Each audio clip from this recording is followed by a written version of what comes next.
వాళ్ళ కోరికను ఎందుకు డిసప్పాయింట్ చేయడం అని మేమైతే ఈటింగ్ ఛాలెంజ్ పెడుతున్నాం. ఏంటంటే పానీపూరి ఈటింగ్ ఛాలెంజ్ అనమాట. మేమైతే రెడీ టు మిక్స్ పానీపూరి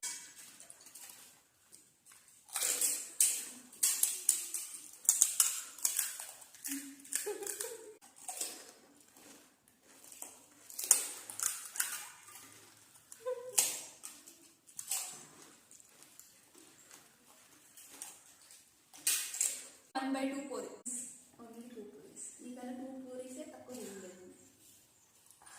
చాలా కారంగా ఉంది. అదే నోరైతే మండిపోతుంది నాకు. మీరు ఎవరైనా పానీపూరి ఛాలెంజ్ పెట్టుకుంటే ఇట్లా చిన్న గిన్నె తీసుకోండి ఫస్ట్. కావాలంటే ఓడిపోవాలంటే